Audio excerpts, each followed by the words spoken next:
If there's a controversy brewing, or one that's already brewed, there's usually a need for something called a containment expert.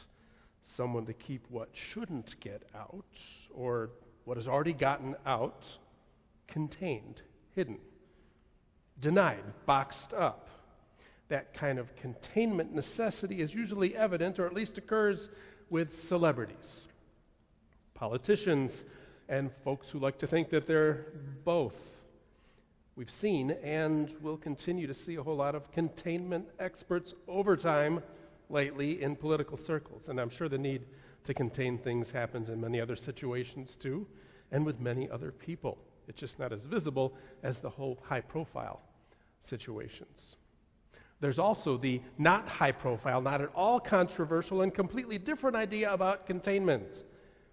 We cover and contain things like food, products, just about anything. Many of you, sometime in your life, went to a Tupperware party, all about containment. All of us now shop at the store and pick up the things that either last forever, or you're supposed to use it once and throw it away, or we have a collection of things that we got from takeout that is our containment things in a drawer in the kitchen, just the bottoms, not the lids, right?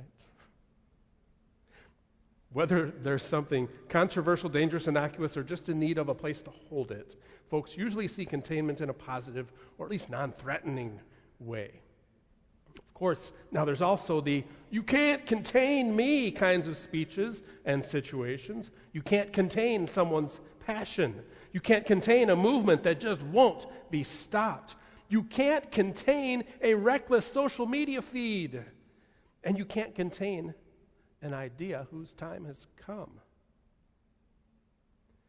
But more than that, you can't contain God. God doesn't fit in a box. So why do we try to contain God? This is God's house. No running in church. Clap or don't clap at the appropriate times or for the appropriate reasons. You have to wear fine clothes to be an usher. We have to be in the building for it to count as having church. Don't swear in church. Someone just swore just now, right now. You just thought a swear word, didn't you? You didn't say it out loud, but it's as if somehow God's rules are only contained here in the building. God is boxed up, and the only place where we need to enforce God's, but really our rules, is inside the walls of the church building. God lives here doesn't quite work because God lives everywhere. God doesn't fit into any kind of container, be it a book, a whole church building, a political party, a ballot, or a box. God doesn't fit in any box. And God is in places we don't expect God to be. After all, if God is everywhere, then God must be in the places we would assume that God never goes. No matter where, God got there before anyone. And no one can control God. No one can hide from God. No one can go anywhere God is not. You can't bring God to anywhere God is not. Now, often we wonder, where were you, God, when tragedy strikes? Many people thought that as the pandemic continued across the globe, where are you, God? As thousands of people in Palestine are killed with weapons of war, as hundreds of thousands of people in Palestine, Sudan, Congo face death from starvation, when people treat people as less than human, or people act with unspeakable violence, what are you doing, God? Are you on vacation? Sleeping in the bathroom? Are you too busy to stop all of this? I wish I knew how it all worked. I wish I knew the exact right words to say. I wish I could make everything all right, and I can't. We can hold our neighbor in prayer. We can seek God's comfort. We can be angry and hurt and confused, and we can hurl it all in God's direction. We can march and protest and vote and be advocates for justice and peace. God walks, God marches with us and holds us even as we hold on to one another. Can't explain it any more than that. God doesn't fit easy explanations. God doesn't fit in any box. In today's Bible reading, we learn this about David. David thought that the ark of God needed a more permanent place to live. He lived in a palace and thought that it was simply wrong that the ark stayed in a tent instead. And the court prophet Nathan agreed. God, however, wasn't on the same page. God was fine with the tent and had never asked to live in any palace or any kind of building. That would come later, not now. For now, God told David that the house building was going to be in God's way. God was fine with the tent. God was fine with camping out a little while longer. No fancy buildings or finely decorated worship areas. All that wouldn't make God happy or to have God be any more present. Building God the best building wasn't necessary. Camping was fine. God didn't fit in the God box. That's the Ark of the Covenant. And God wouldn't fit in a giant temple box either.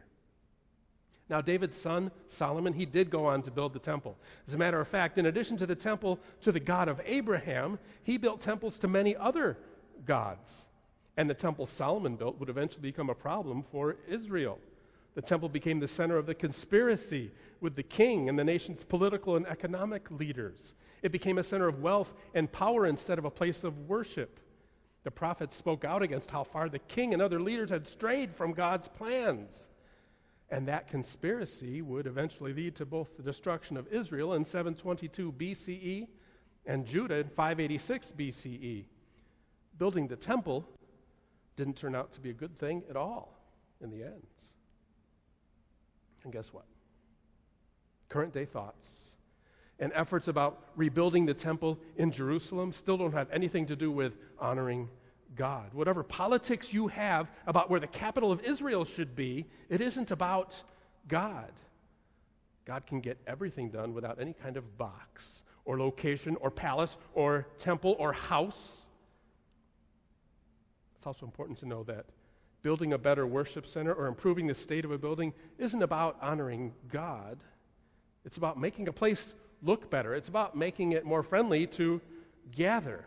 That's a good thing. But God isn't helped or hindered by building up our technology.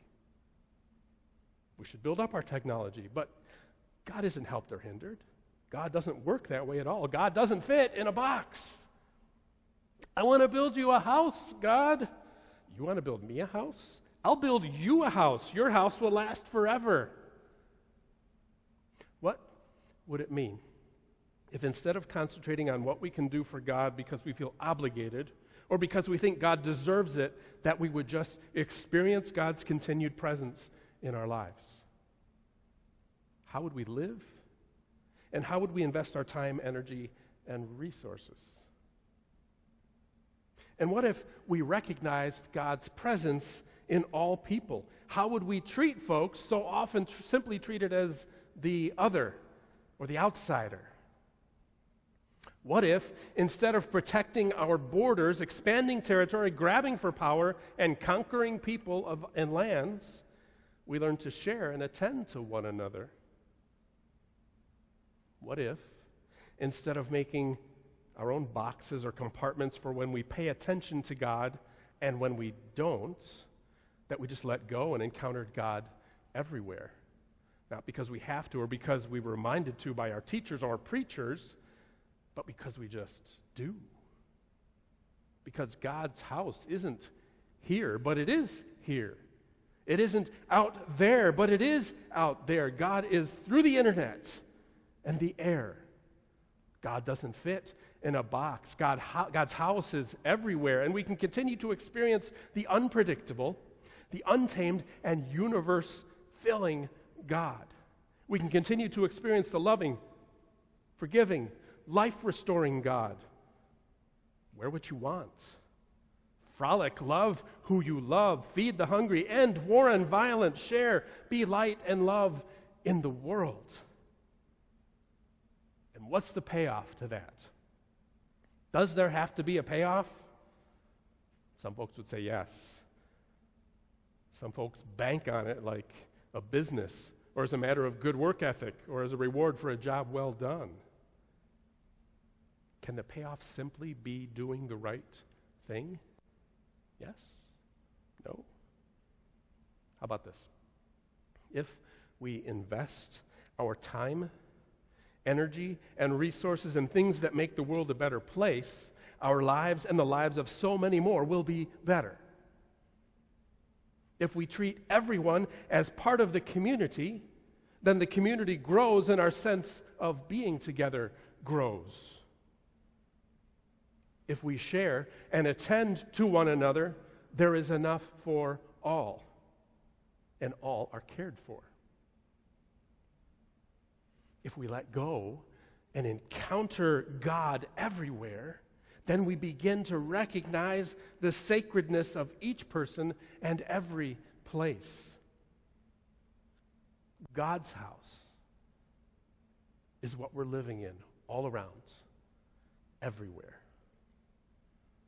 God's house is what we're part of all around, everywhere. God's house is open and welcoming to all around, everywhere. God's house is wherever.